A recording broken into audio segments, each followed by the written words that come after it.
Let's get real.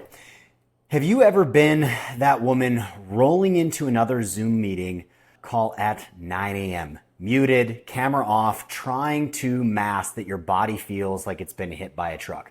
And when I mean rolling, I mean literally rolling over, opening up your laptop, and essentially crawling into your meeting. Or maybe you've stared down your calendar, counting down the days until the next cycle, not with dread, but with basically just survival at mind, because that's how severe your menstrual cycles can be. You know, when your big career energy totally collides with, can I just lie here with a heating pad on my uterus for days on end?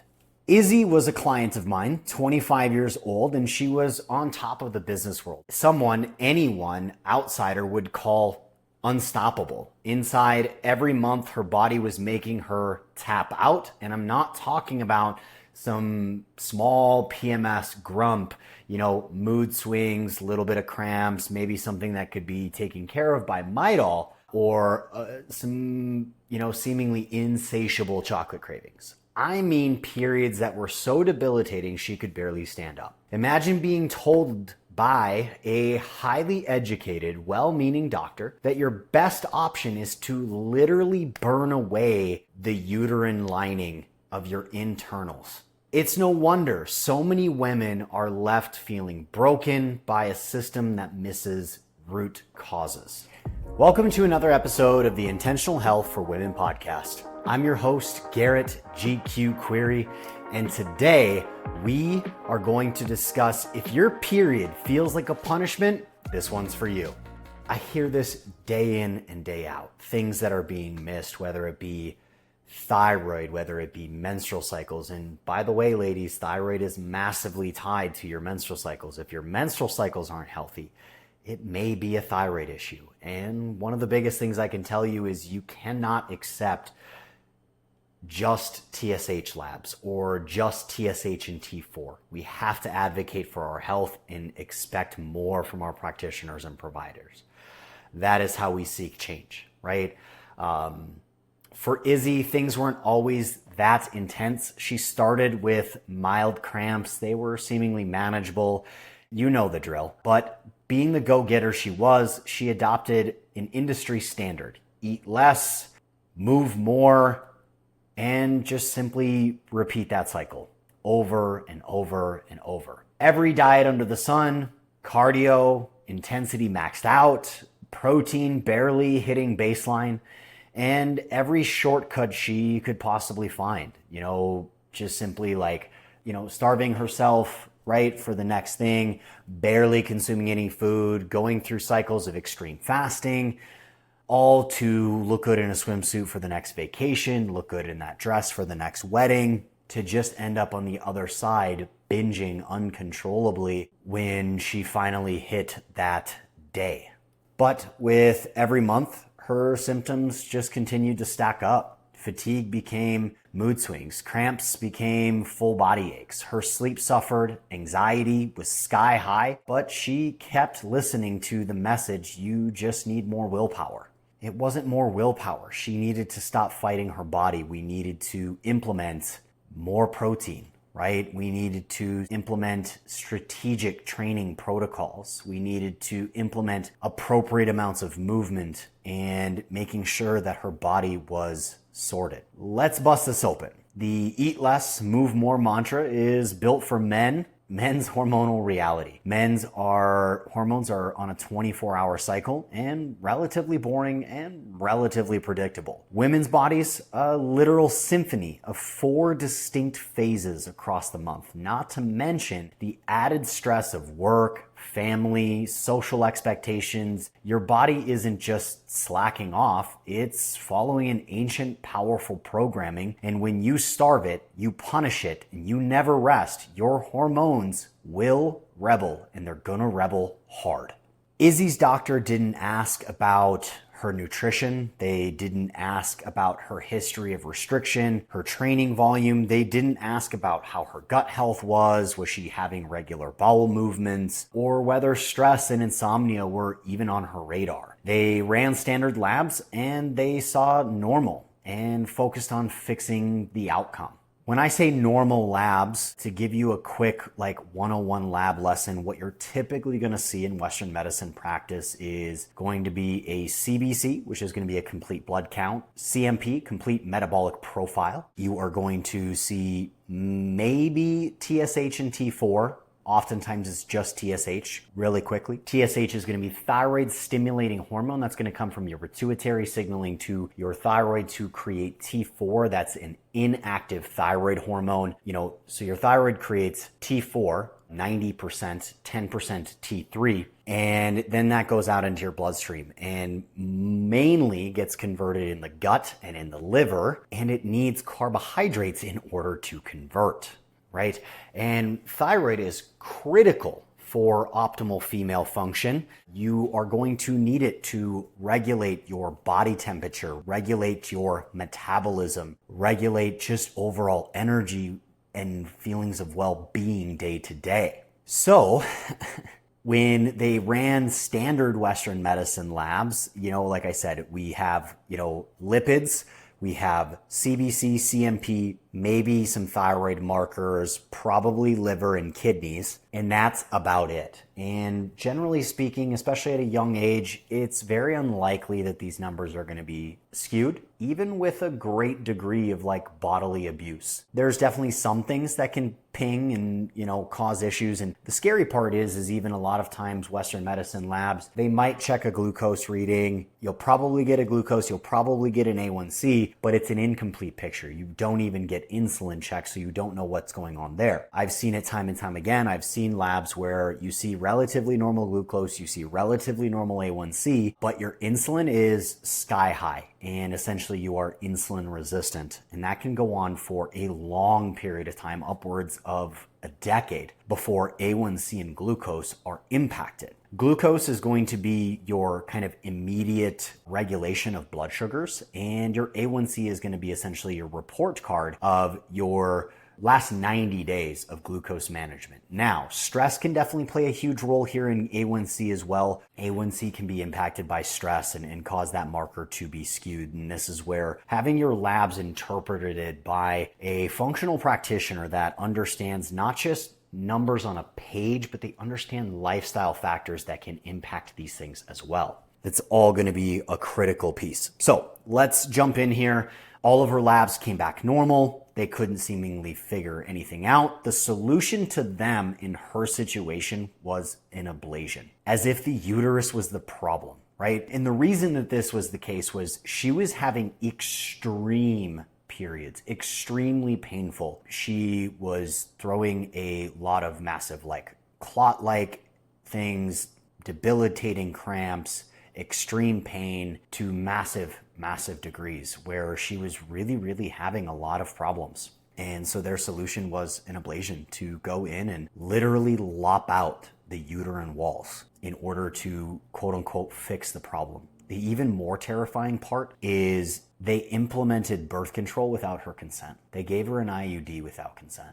Enough said in that regard, right? It's terrifying. Completely ignoring that, hey, physiology was giving them alarm codes and potential solutions and etc. But they looked completely past that, and their solution was to lop out the uterine walls. Estrogen and progesterone are going to fluctuate dramatically, regulating energy substrate use. So what does that mean, right? Is in your luteal phase, right? So in the first part of your cycle, oftentimes, ladies, you're going to experience more strength, better energy levels, better performance in the gym, etc. And you're going to preferentially use, I believe, if I'm recalling correctly off the top of my head, I believe you preferentially use fats a little bit better in this phase. I could have it swapped. And then in your follicular phase, as progesterone rises, as you're nearing your menstrual cycle, you're going to preferentially use carbohydrates a little bit more efficiently. But a lot of times you are going to have issues where you're not feeling as strong. And every woman and every cycle is going to be different. And it also depends on your nutrition, your sleep habits, your stress management, etc. are all going to play a role into how healthy your cycles are, what are your symptoms leading up to that, etc. So those are all going to be factors here, right? And that all to be said is what I'm referring to when I say regulating energy substrates.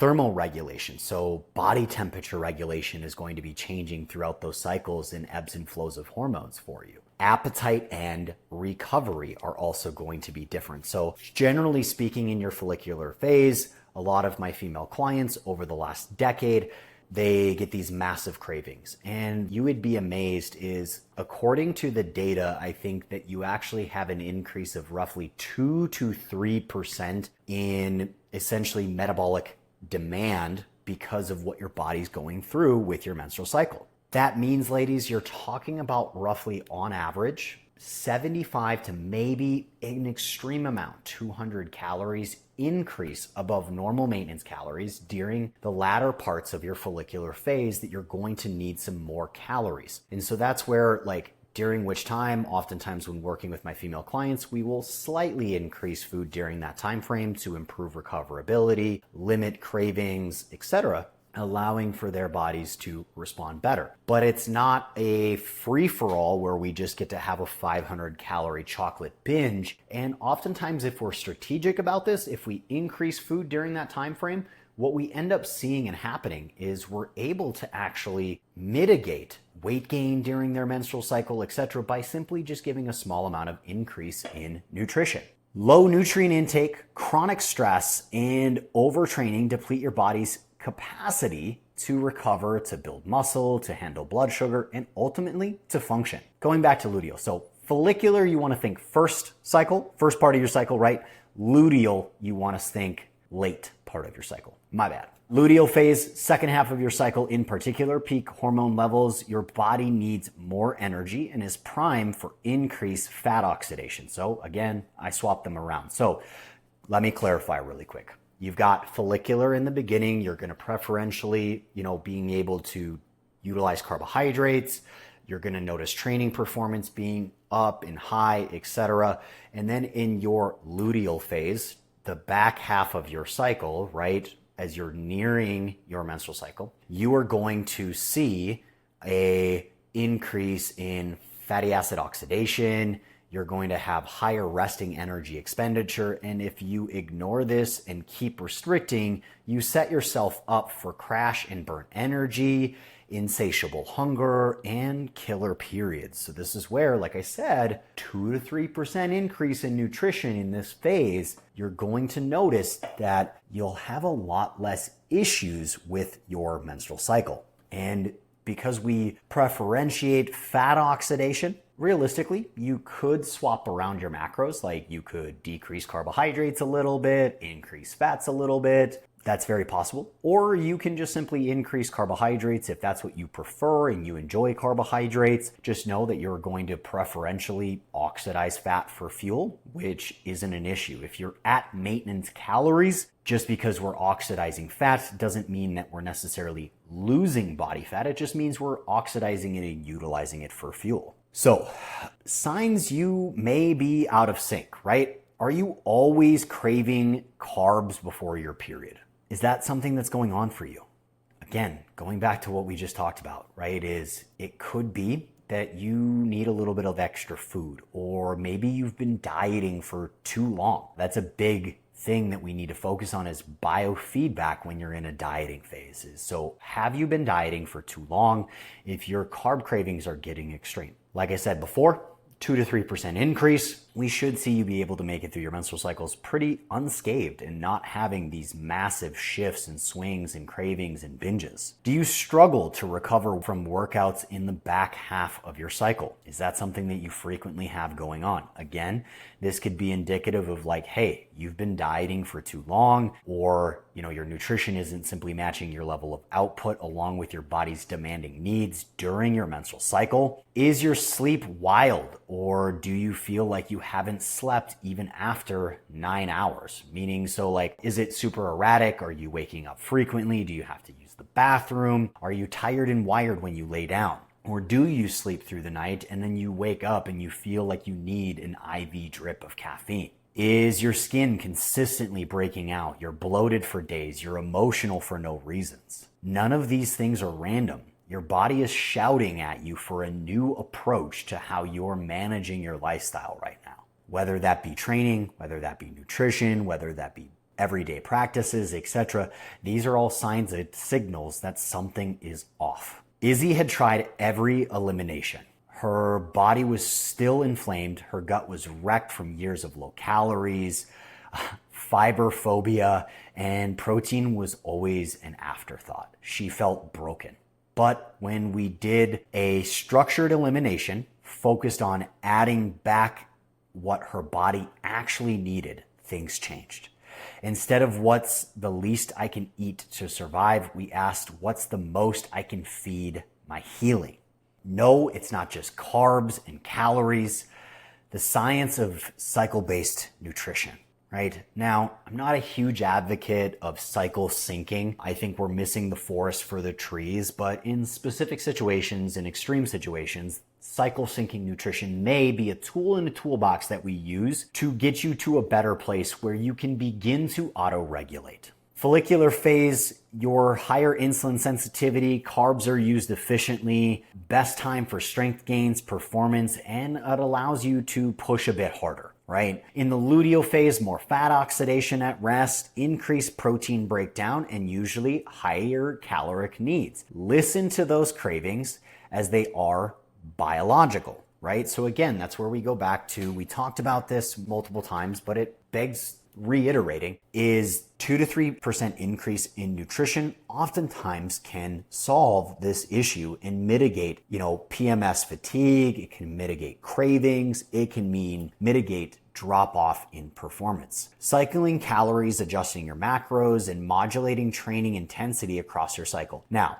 I totally agree with cycling some calories, possibly adjusting your macros around, and modulating training intensity. I like to teach this more from hey, if you go in, something feels really heavy, go ahead and decrease weight. If the same weight you used last week feels super heavy, decrease weights by about 10 to 15% and probably reduce total volume. You might need to cut it, lop off a third of volume or even lop off a half of the volume in order to still get a stimulus in, maintain your lean tissue, continue to progress in your goals, but to stave off over fatiguing your body as it's going through its normal menstrual cycle, and that's a taxing process on the body. We don't need to kind of what I just said, right? We don't need to overcomplicate this. It's honoring what's going on with your physiology. Most women perform better with more carbs pre-workout in follicular and more fat and protein in support in your luteal phase. And of course, you have full permission to rest without guilt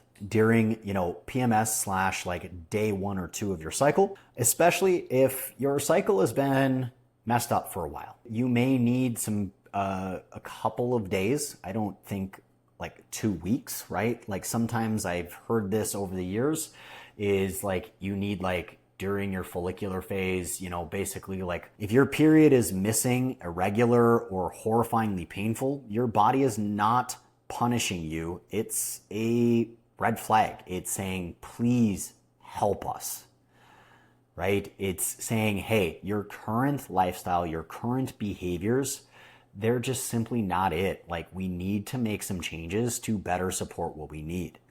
If you wake up with anxiety or waste half your day in bed every month, it's not because you failed. You've been failed by bad advice, right? You've been failed by the, restrict more, move more. Your hormones are normal. Izzy's chronic restriction left her gut in pieces. Her micronutrient status bottomed out and inflammation was the norm, right? So her body stopped trusting her enough to function smoothly once her gut was healed by restoring enough nutrients, supporting digestion, reducing inflammatory foods. Her cycle and mental health both improved massively. Healing her gut lit her brain and her energy back up. I distinctly remember this client, she was never a morning person. She was like, oh, I'm not a morning person. I can't wake up, etc. And honestly, in about 12-week time frame, probably even less, she was actually getting up at 6:30 in the morning without an alarm clock, feeling rested, energized, and ready to greet her day.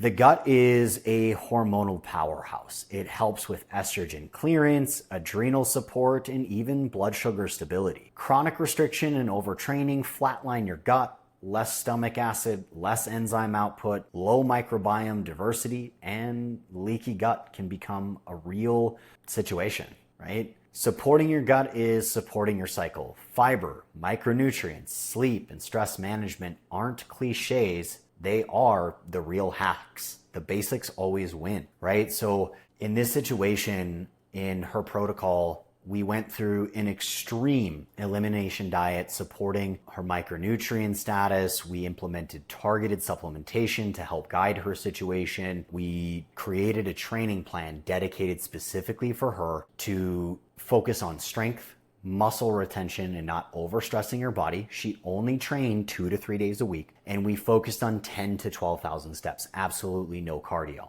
And what was amazing about her journey is in the first 8 to 12 weeks, she dropped 18 pounds. Mind you, Izzy really wasn't that big. She wasn't like massively overweight, but she dropped 18 pounds. Realistically, 12 to 15 pounds of that weight in that short window of time was mostly inflammation. And you could see it in her skin. You could see it in her joints, like she wasn't as inflamed, wasn't as achy, had more energy, more vitality, etc.